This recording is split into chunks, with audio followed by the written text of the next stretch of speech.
Welcome back to the podcast. Today we've got Steon, who's our CMO, also is our ads guy and assorted other things. Basically, like everything that I'm really bad at doing, Steve does. But we're going to talk about ads today and not the massive amount of things that I'm terrible at. Ads is one of them. I'm not joking. Using Ad Manager is, though. Yeah. Am I still banned from that? Yes. Great. Basically, like if you ever get banned from your Ad Manager, so I'm not, our ad account isn't banned. I'm banned because I never verified my ID when I set it up. And I set up a CBD company back in the day. Before anyone did CBD, I used to get it off some bloke that sold weed. It wasn't like anything wrong with it, but he used to get me this CBD because it was made from like a part of the plant that he couldn't use or something like that for his legal weed production. And I used to sell it in little bottles. And it was really good because no one could get hold of it at the time, and I made a fortune on it. But I registered an ad account with like a marijuana product, so now I'm banned until I redo my ID. And we've decided as a team that it's better that I remain banned. Yeah, so I'm not allowed to verify my ID on the system, so that's why I can't use Ad Manager. So Steve does all of that stuff and also stops me doing stupid things. Yes, that is me. Hello, my name's Stephen Craven. I am CMO. That encompasses marketing strategy across paid, organic, stuff like this, all that fun stuff. And today we are talking about a range of things, mainly around ads trends, that type of stuff. So I think if we're starting with ads trends, I'm actually seeing more and more people turn towards ads at the minute, but I'm also seeing more and more people do it really, really badly. This always happens, right? This happens in a business cycle every few years. Whereas what happens is people don't like ads to start with. Like, ads are the enemy. You shouldn't have to spend any more money. You should do everything organically. Blah, blah, blah, blah. Anyway, what then happens is people realize that organic is a bit of a roller coaster and it either works or it doesn't. And even if it does work, some months it can just not work for the fucking sake of it. And you can't really build a business off that kind of volatility. No. So, and as the platforms get more saturated, you also get full-time content creators that move into the mix. So like now in fitness, you've got people that actually don't sell any coaching, but make incredibly good content because they just do it for a hobby, which then pushes like the level of competition just for content and views so high that a lot of like personal trainers and business owners, that content creation isn't their sole focus. It's not the only thing that they do. They struggle to get seen, and therefore they move into more of a paid approach because you can kind of cut through all the noise with it. Yep. Problem being, a lot of people can't run paid. They don't know. To run paid, you've got to be able to do a couple of things that I think a lot of people lack. The first of all, you've got to understand paid marketing. It isn't as simple as just pushing a couple of buttons. Yep. Maybe some campaigns at a really low level can be, but like running a profitable ad campaign that directly generates customers is probably not just clicking a couple of buttons. No. And the second thing is you've got to understand the economics of the whole business and how that works.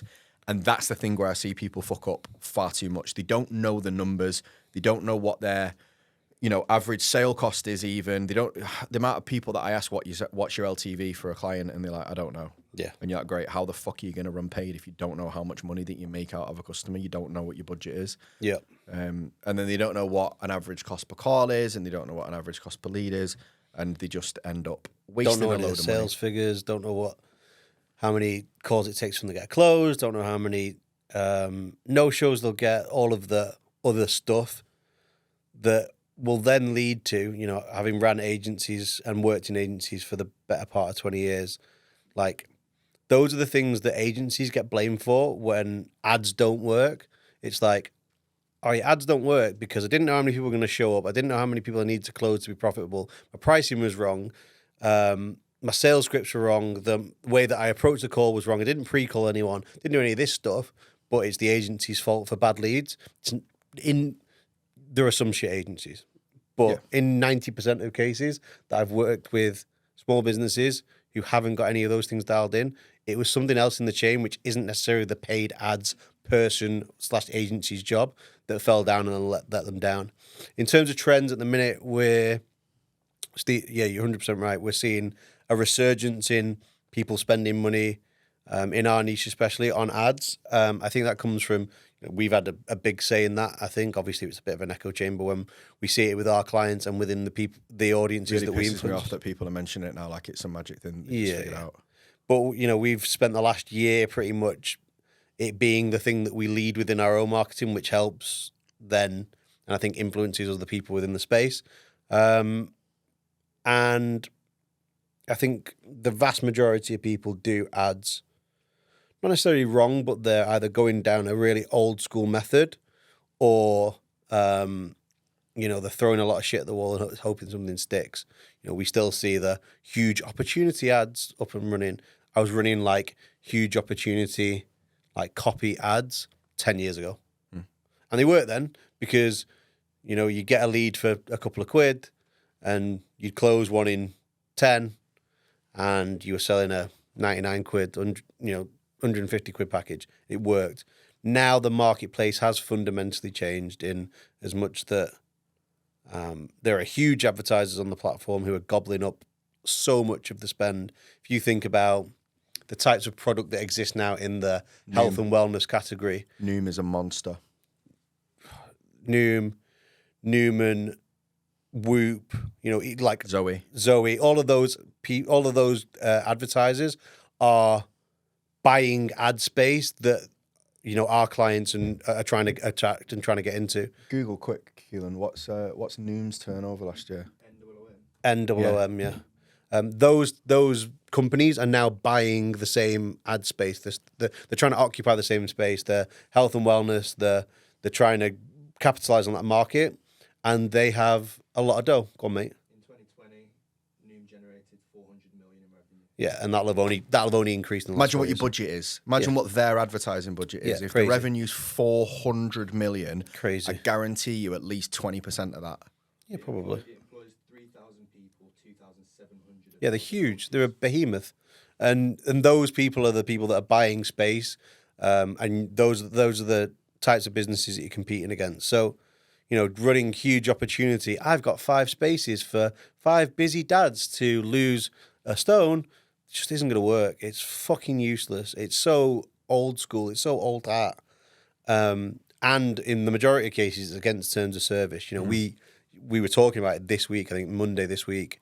We know of a business that does decent turnover, haven't got a clue what they're doing with ads, have ran this huge opportunity ad. It's just like a big headline on an Instagram story. And then we're seeing other coaches do the same thing. I know that those ads aren't working for that business, but we've seen other coaches now pick up as, oh, well, if they're doing it, it must be the right type of creative to use, so I'm going to use it. I've just onboarded a client last week for agency, so like ads and stuff like that. I'll talk to you about it actually after. That'd be nice. Yeah. 178 quid a call he is. Yeah.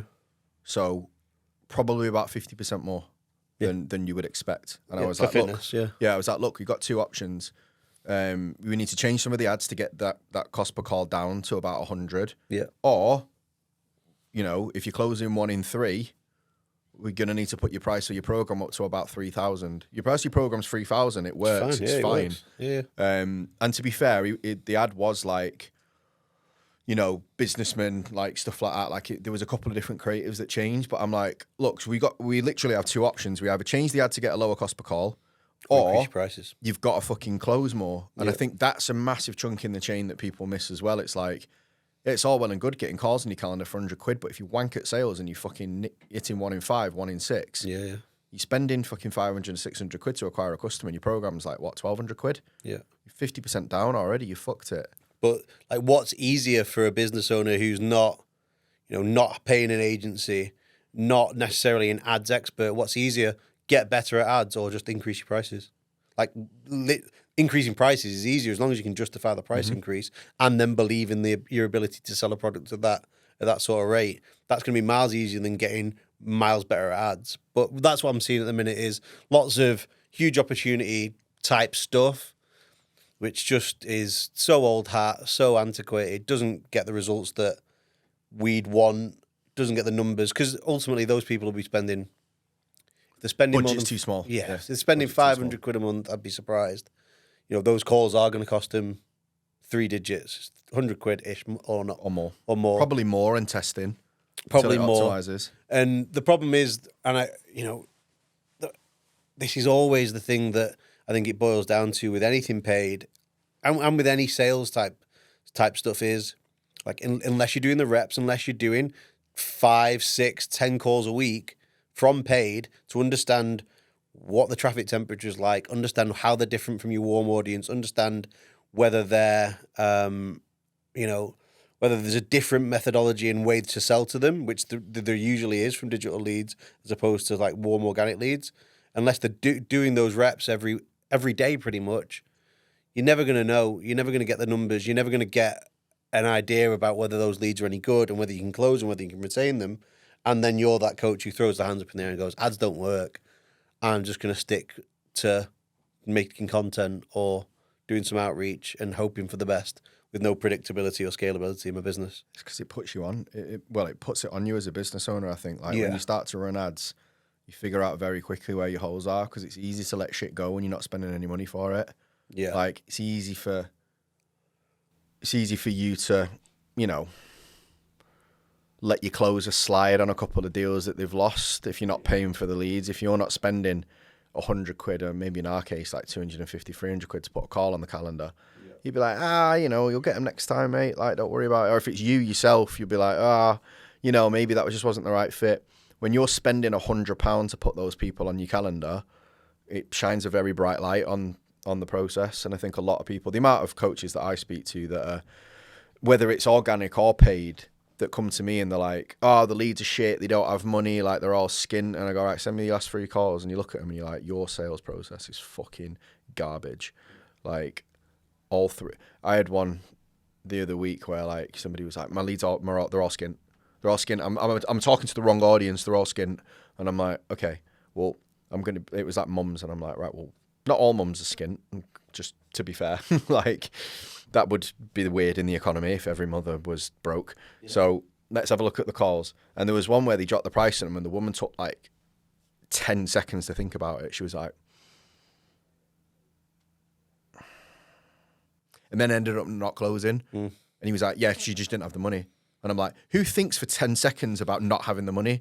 Like, if someone goes, Steve, that fucking RM that we saw on Trotters before, like, do you want that watch? And I'm like, I've not got 100 grand, mate. Like, done. Like, move on. Yeah. It doesn't take you 10 seconds to figure out that you don't have the dough. Yeah. If I roll up in a Ferrari and go, yo, do you want that? It's like 230 grand. Like, most people are going to go, nah, mate, out of my budget. They're not going to go, I earn 30 grand a year. Like, it's not going to happen. But, people don't understand that process. And it's just the point. Like, one of the questions that we've got to cover in the podcast is balancing organic and paid. And I had that chat with the same lad that signed up where he was like, oh, what do I do about my organic? I'm like, bro, once you go paid, you're paid. Like, your organic is a bonus. Yeah. Like, I see those as like home runs where somebody like throws you an underarm and you're like, yes, knock it out. 100%. Like, I still don't understand, and I think, well, I do understand. I know where it comes from, but it just is a really weird badge of honor to be like, I've never ran paid for my business. I don't need to run ads. I don't run ads. I get all of my clients organically. I get them through referrals. Brilliant. Well done. So you grow really slowly. You haven't got any ability to scale. You've got no predictability in your business whatsoever. One bad month probably fucks you up because you don't know how to get clients more regularly and quickly. Like, I just don't understand this mentality. And, there's loads of kind of people in our space, that the sort of mentor, business coach kind of space who are like, they use it as a bash. It's like, oh, they spend loads of money on ads at FBU, right? The good ones don't. Yeah, true. I've never heard that from somebody who makes more money than us. Yeah. Ever. It's like, yes, we do. Well done. Well done. Fantastic. You make less overall revenue and less profit. So congratulations. It's just such a weird badge of honor for a business owner to be like, I don't do any marketing. I just hope that someone resonates with my content and will buy from me. Or I don't like doing sales because I feel like it's sleazy. That's a completely off topic thing, but like the Google Doc thing fucks me off. I mean, I don't mind it as long as it's for coaching. Maybe for coaching. For fitness coaching. Yeah. On a mid-ticket, higher volume product, you want to send out a Google Doc. Yeah. You realise the fucking cesspit of clients that you're about to create for yourself. Yeah. Like, if you are an extremely high level, like personal brand that has an extremely curated audience of a Yes. specific kind of people, knock out with a Google Doc. Like, Yeah. fuck it. Why would you get on a sales call? Yeah, You're yeah. nurturing these people for 6 months. Yeah. Like, are you really going to go from lead to Google Doc to sale with somebody in like 3 days? No. Are you fuck? It's going to take you months, which is cool if you're selling a 20 grand package. Yeah. Like, you can get away with that. You sell, 5 of them a month to people that have come through your organic audience and been nurtured and stuff. Like, sound, you'd be sound. Yeah. But fitness coaching, you're not getting 20 grand for a package. No. You need a system where people come in, they see your stuff, they like it, they buy. Yeah. It's just not going to get done. Yeah. I think. I wish. Do you know yeah, what I mean, it'd be amazing. But from an organic versus paid or an organic and paid blend, like on the most basic level, I really like and enjoy where we put out organic content. We see which piece of content gets the most engagement, the most comments, gets the most replies, most people inboxing, and then use paid to amplify that message. That on a basic level of how you can blend your organic strategy into your paid strategy is a great starting point. Is right, look, I post, every day. This type of content really resonated with my audience this week. So I'm going to stick £10 a day behind it for the next 7 days, amplify that message, see if it brings me in some new followers, some comments, some DMs.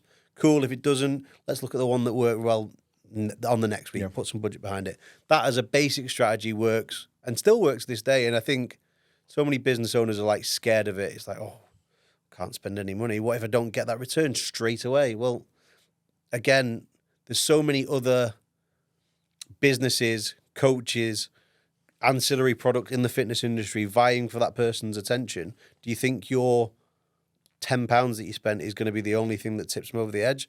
There'll be some low-hanging fruit, sure, but it's not going to be the only thing that tips them over the edge. And we've got to be consistent and committed to spending, even at a basic level, 10 to 20 quid a day for a period of time to see results and to see consistent results. Like, for me, I've said this on countless podcasts and videos, but if I spend £10 a day for 10 days and spend 100 quid, I get the same results with a slight deviance as spending 100 quid in one day. The cost per click is going to be around the same. The CPM is going to be around the same. We're going to get the same result. It's just I've got there faster. I can make some more decisions. I can do some more stuff. So budget is, it's not the be all and end all. But I think when you're looking at getting actual results from paid, not just like playing with it and pretending, you've got to be committed to spending 500-600 quid a month on your business. You can spend 500 or 600 quid a month on your business and know that, you're going to win one or more clients, which will, leave you net positive on the ad spend. That's where you need to be starting as a business owner. Most of the guys that we're working with are kind of CEO level and above. They're spending 50 quid or more a day and seeing returns from it. I think that's the baseline that you've got to get to. Yeah. I think you've got to get your business, and that's why a lot of these people that do cold outreach, like LinkedIn outreach, like email outreach, like people don't understand like the method behind that. Like, and I've worked with some of these guys, and like you hear people bash cold outreach. The reason why they do cold outreach is because they just want to smash and grab some sales early to create themselves an ad budget. Yeah. It's like, do I want to wait 6 months to build up an audience and do all of this stuff when I know full well I'm going paid? Yeah. Nah, I want to get on LinkedIn and I want to make some connections. And I want to message people that I know are going to pay me a 2.5-3 grand package. Yeah. I want to sell 3 of them. And then I've got 50 quid a day straight away, month 1, to start growing a real business and having something that's like positive. And I think, we run a multitude of different ad strategies depending on spend.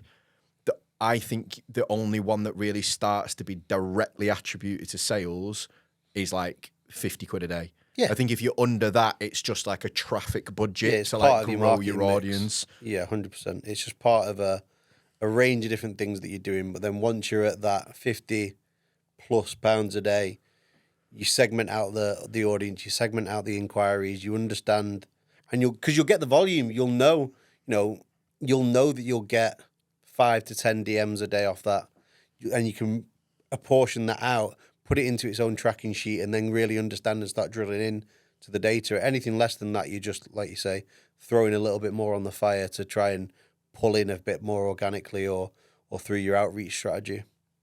Ends up being quite a poor mix. So like for me, one of the big things that I try and do with somebody that comes in that wants to run ads, it's almost like setting the mindset right first of like, look, this is how your business runs now. Like this is the way that it works.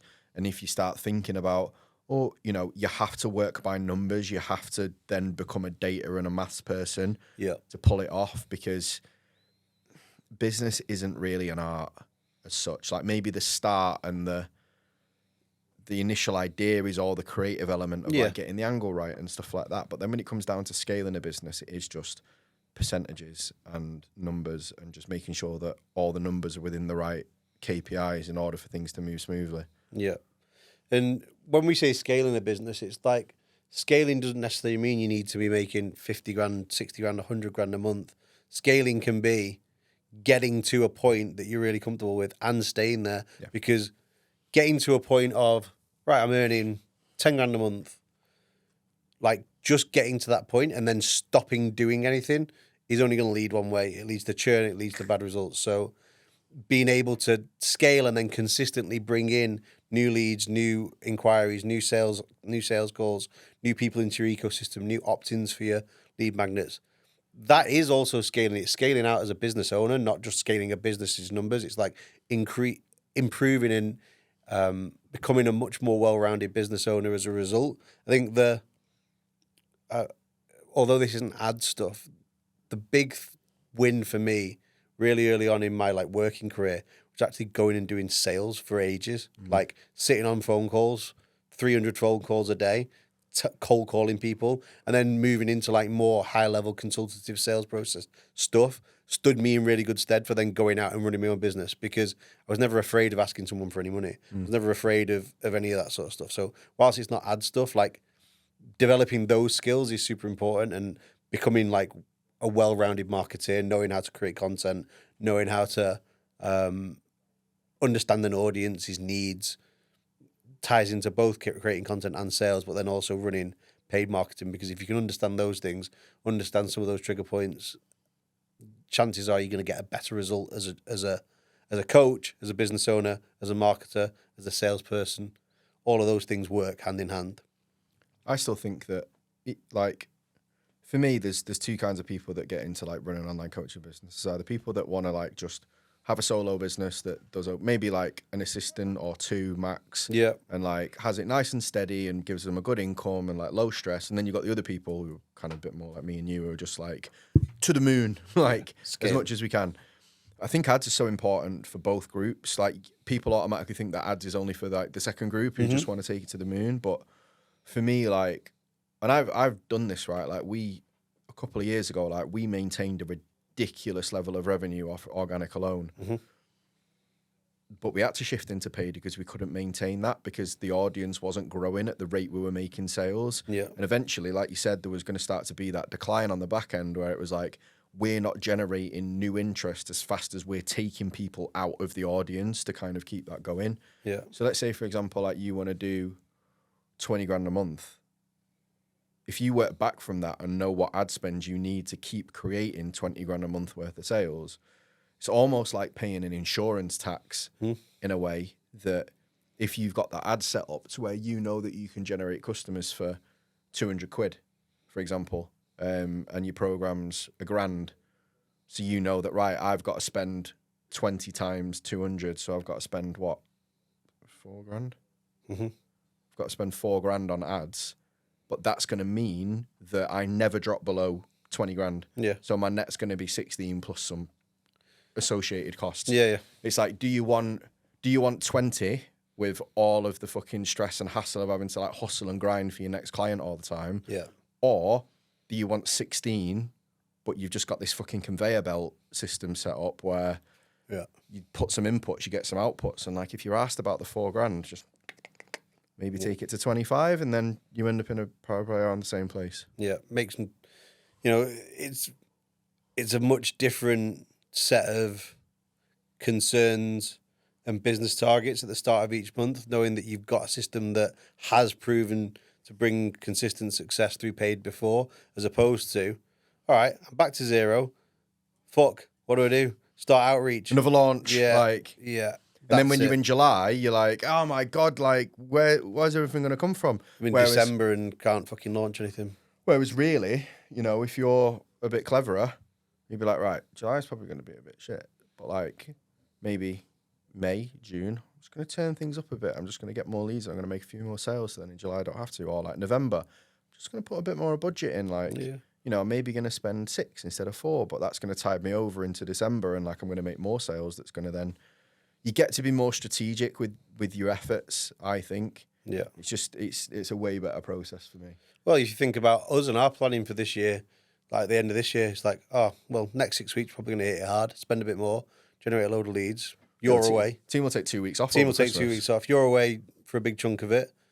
Team's going to take 2 weeks off. Well, we'll just fill our boots now, make sure that we're in a really good spot. And then it means that December doesn't have to be a fucking stress and January doesn't have to be, oh, shit, we all need to pull our socks Turn up all the now. lights back on. Yeah, fuck that. Next question was around testing and data analytics. We kind of alluded to this already, but testing for me can be as simple as, okay, this week I'm going to put some budget behind this and see the result. And it can be as complicated as, you know, dynamic creative, testing first 3 lines of copy, first 5 seconds of creative, and audience. The one that I always recommend that coaches start off with, even with modest budgets, like that sort of 30 to 50 quid, is audiences. Audiences should always be the first thing that you test. Creative, you can do kind of as you go, but audiences first. So the first 3 audiences we always would recommend to coaches when you're at that 30 to 50 quid kind of threshold is warm audience. So engaged with your page, content, or what have you in the last 30 days. A lookalike of that audience. So what a lookalike is you tell Meta, right, here's a certain audience, and in that case it'd be someone who engaged with your page in the last 30 days. And then you tell Meta, find me the top 1% up to 10% of accounts in a location, so usually by country, that look like the people from that first list. And that's always a great starting point. And then the next one would be like a really cold generic audience. So it would be sex and age range and location. They're like the 3 major audiences that we would start with. If you're coming from like a net zero where you've got no real engagement, you might have a few 100 followers on your page, whatever it might be, you start with the first 2 and don't do the warm audience stuff. And this kind of ties into the question that we had about retargeting too. So I would always, if you've got a page that gets half decent engagement, always have a warm audience to retarget to and make those offers like pretty direct. Really blunt, yeah. Those warm audiences, they've engaged with stuff, they've seen your stuff already, they've been following you for a while, they've clicked on a few things, they've probably read a few posts, they've watched a few stories. Make those offers really direct. It's like, look, and like we call it out in copy quite a lot. It's like, hey, if you've seen this ad, you've been following me for a while, you're probably in the same position that you were in when you first started following me right now, if you've not spoken to me already.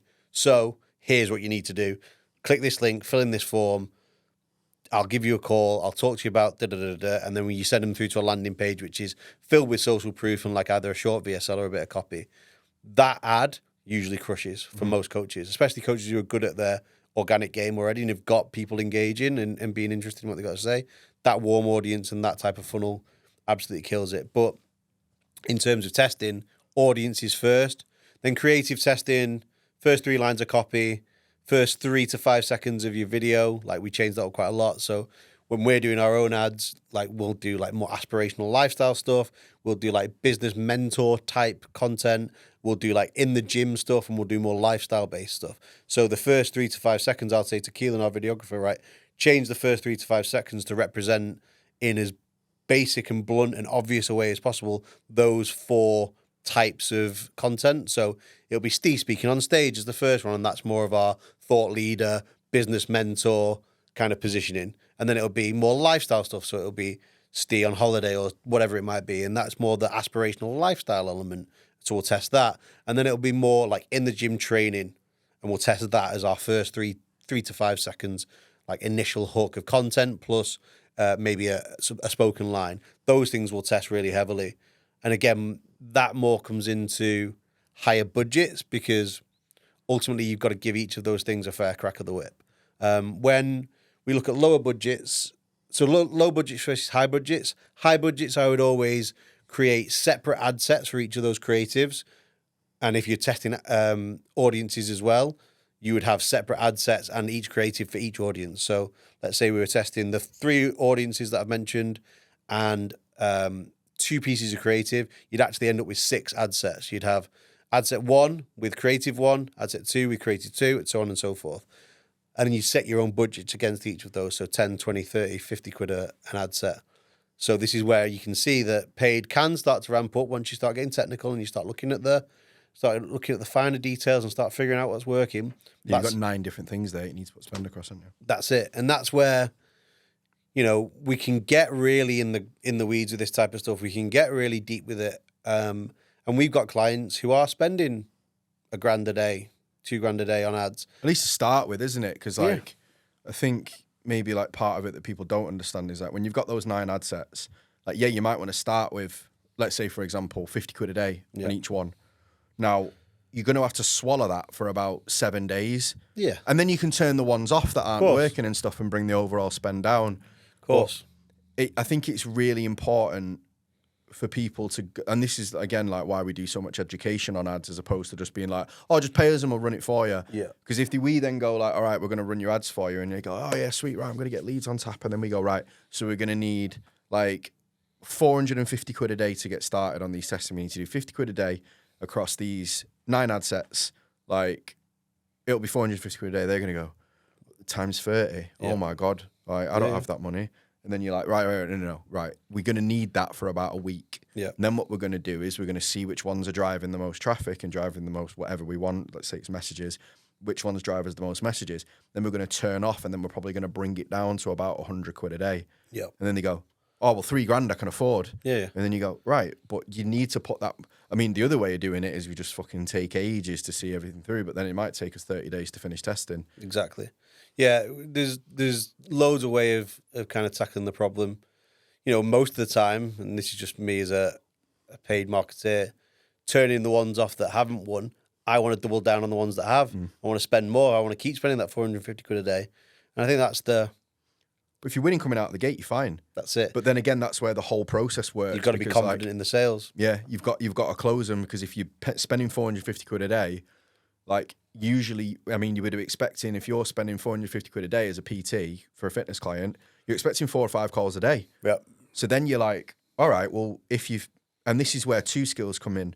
First one is like, how good are you at just getting the close, getting the yes, signing the client? The second one is cash collection. Yeah. And this is when I know someone's fucking awful at running ads, is when they go, oh, what I want to do is I just want to charge everyone monthly and have it go on recurring revenue. I'm like, you're going to go cash negative day one, which is fucking stupid as a business owner. Yeah. If somebody goes to me, right, Steve, it's going to cost you 300, let's say we close 1 in 3 and it's 100 quid to get a call. Steve, it's going to cost you 300 quid to get this customer.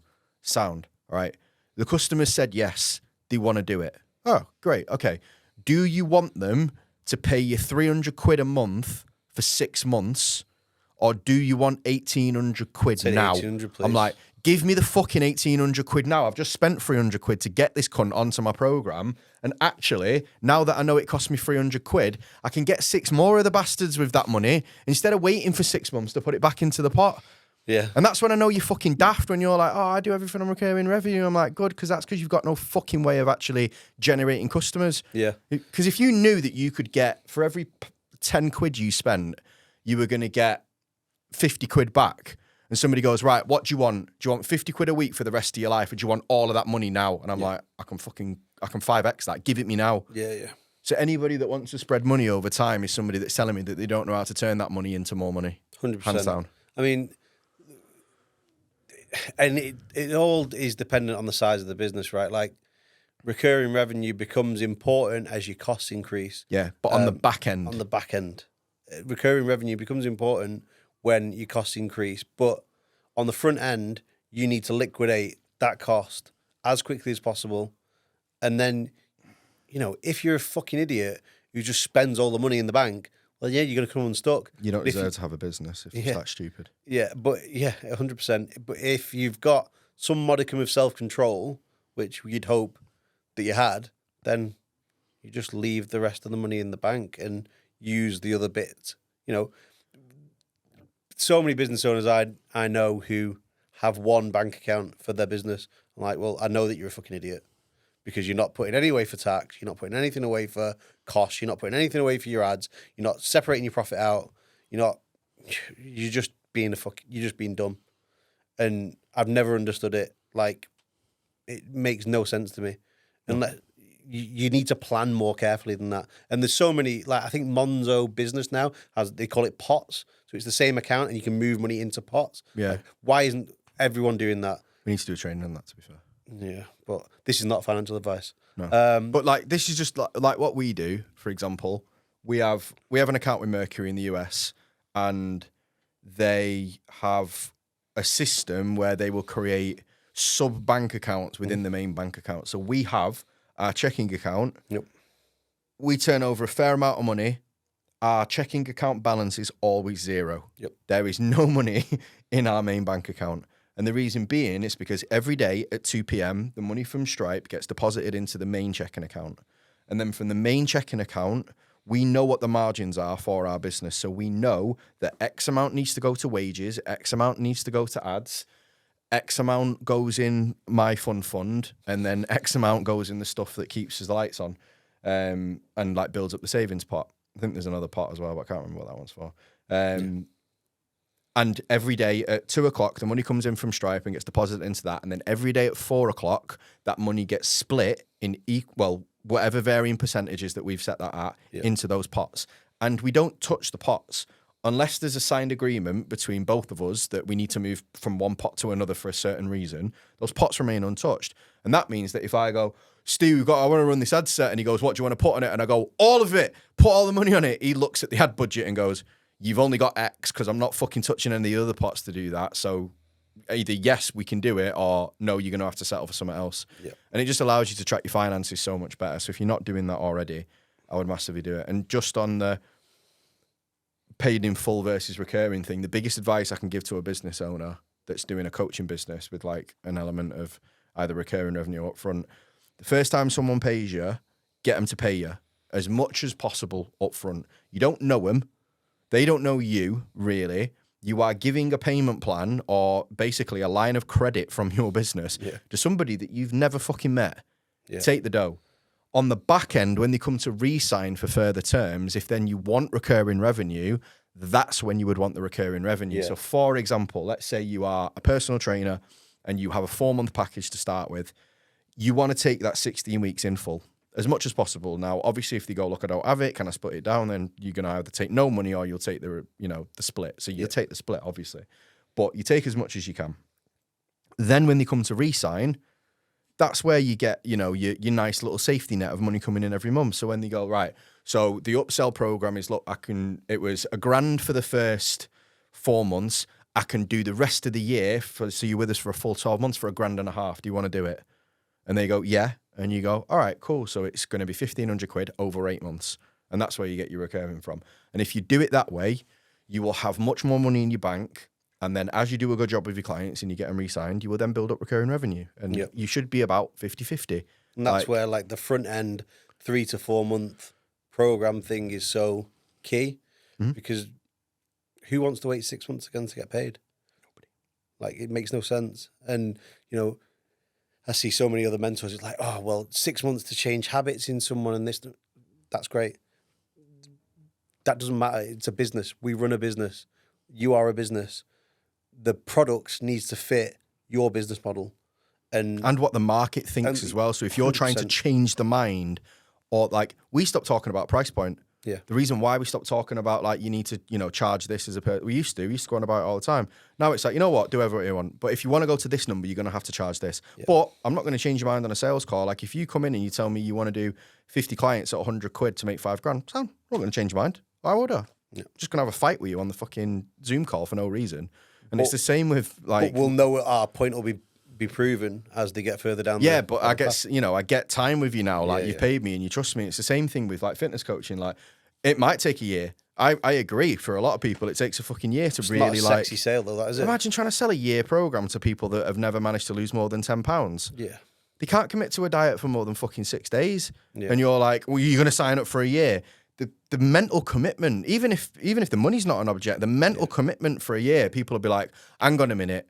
What if I break my leg? What if I hate you? What if I don't like it? What if I just decide I just want to be overweight forever and I'm actually happy like this? Yeah. Like, it's too big of a decision. I think a lot of times as well, which ties into that point really, really nicely, is I'd be interested to find out the stats, and maybe we should ask some of the clients this. We'll do a survey. Like, how many of their clients who buy from them are buying from a coach for the first time? Because that, again, is, if your market is mature and understands that it is going to take them a year to solve the problems, then great. But I would argue that the majority of coaches aren't selling to a mature audience. And by mature audience, I mean a mature audience who are experienced in online coaching. They're selling It's to new nowhere people. near, because even the weight loss market at a whole is still in that Yeah. skinny jab 100%. pill, like drink the tea. Yeah. Like, look, you might not agree with them, but look at what makes the majority of the money. Yeah. Look at where all of the money is being made. All of the money is being made in drugs, pills, jabs, supplements. And the reason being is because it's a short time frame. Yeah. It's time to result is really important for these people. Yeah. It's one of their main decision factors of what product they go for is how long does it take for me to get results? Yeah. Because getting liposuction's apparently fucking really painful. Yeah. They'll go through it because it's quick and it's done. The fucking, what's it called? Wegovy and Monjaro and all that shit. It's quick. And all of the ads on... They don't sell them a year-long package of it. 3 months. Exactly. Because they know that that's what sells the most. And, like, they could sell a year. Yeah. You don't think they could sell a skinny job for a year? Of course they fucking could. But they know that the majority of the money's within that first 90-day window. Yeah. And so learning from that and taking those obvious behaviors from the general public into your own product is, like, it's a no-brainer. Like, it's obvious that that's how we should be packaging at least our initial product. I always remember one of my very first kind of mentors in business. He said, sell people on what they want and then educate them on what they need. And that's such a great sort of an analogy to take into, like, how we productize our service, how we market our service, how we advertise, is selling people on what they think they want and then educating them on actually what they need and what's going to get them the result long term is only going to work well for you, because otherwise you're trying to influence behaviors and influence ideals which are so ingrained in them, especially at that new point of online coaching, that you're fighting a losing battle. And that's where paid, for me, you've got to be really clear with your messaging. You've got to be really obvious. So many times when I do, like, paid ads consultations with our clients, and I'll look at, like, the ads that they've been running, and it's assuming so much prior knowledge of, like, yeah, of course you get this app and you do this and we do that, and I'm like, you have a check-in. Like, what's a check-in? I don't know what a check-in is. I've never done a check-in before. Before I was in the online fitness world, I didn't know what a check-in is. I've never done a check-in before. Use their own language, don't they? Yeah, they use their own language, and they assume prior understanding of concepts which are outside of the Gen Pop's knowledge and understanding for, like, using coaching, like, explain People it. have only just grasped calories, for fuck's sake. You know, BMI was the number that was just quoted at me for the last 30 years. But now everyone takes the piss out of it as an arbitrary number. And great, but that's what, you know, my wife, when she goes to the gym and she gets on the machine to do a weight, it tells her a BMI still. They And when print you it get a out. health check done in work and stuff like that, it'd be the same thing. So those types of things, like taking like, what other businesses who are paying massive money to advertise into our sector and taking that into our product is super important. It makes a massive difference to how we can market ourselves, sell our products, and ultimately get results. And that's how you learn from people's advertising, not just copying people's ads when you have no fucking idea about what the actual economics of that ad are. 100%. So when we've got clients who are putting budget behind content or what have you, half the time they're looking at what's performed well and then looking at, well, actually, this is a really good piece of content. I feel like this is really educational. This has got loads of my knowledge in there, and it's not performed that well. But they're like, oh, well, I'll put budget behind that one because I like it. yeah, I like it. It makes me feel good. It's like me flexing my nutrition and training knowledge. You know, we say it all the time about coaches who make content for other coaches, and that's the stuff that doesn't perform. It's because the Gen Pop really don't give a fuck about it. Don't. The stuff that your audience engages are the things that you should put budget behind, because that's the thing that's going to just amplify and constantly get new people and new eyes on you and set you out in the right light. If your audience is already engaging with it, that's where your spend needs to go. I think it's the same with ads, though, isn't it? Like you'll do 5 different creatives, and you'll be like, that one's going to be sick. Like I really like that one. That's come out really well. And you put it on, it's the worst performing one, and you're like, it's killed in like 2 days, and you're like, dead upset about I thought it. that was going to work really well. And it's always the one that you hate, that you look a bit weird in, that like you're like, I fucking hate or the that, one with the terrible thumbnail. Yeah. Like the freeze frame and your face is all fucked up. Yeah. That one always does really well. And so that runs for like 12 weeks, and you're like, I've got to fucking watch that ad for 12 weeks. Just fucking carry on.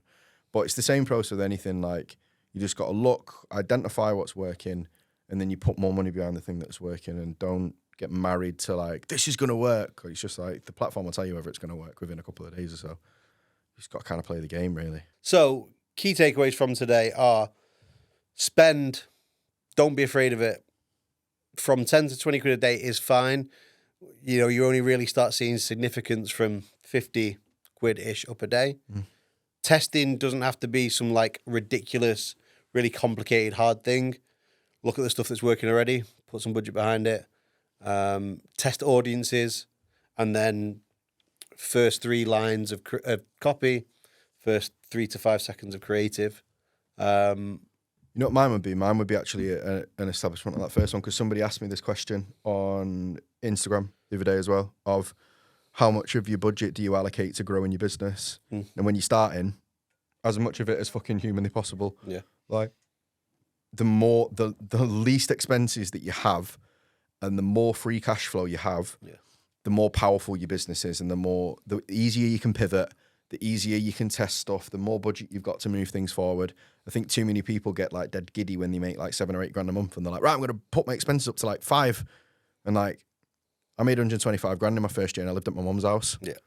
And that's what allowed me to then go out and get X member of staff, or spend Y, or do Z, because, and like, to be honest, I don't think I take a ridiculous wage for the turnover that we've got at the moment. Like, and that allows us to have certain team members or a decent sized budget to do stuff with, that, you know, if I'd back myself into a position that maybe was worse, and I took on like a big mortgage or something like that, like I'm quite lucky that I still rent. So like I'm flexible, which allows me to probably play a bit faster and looser with stuff than a lot of people would. The amount of coaches that I speak to that can't scale the business because they back themselves into a corner with a big car payment and a big mortgage and all of these things that they've said, you know, they've said yes to. Yeah. It can, you know, when you're talking about spending $3 grand a month, like, you don't have to be making 20 grand a month to spend $3 grand a month on ads. No. You can be making 8. You can be making 5. Like if you really want to do it, and you believe in a system that will get you there, like the person that makes 5 and then can spend 3 is going to beat the person that makes 18 but can spend 1. Yeah. 100%.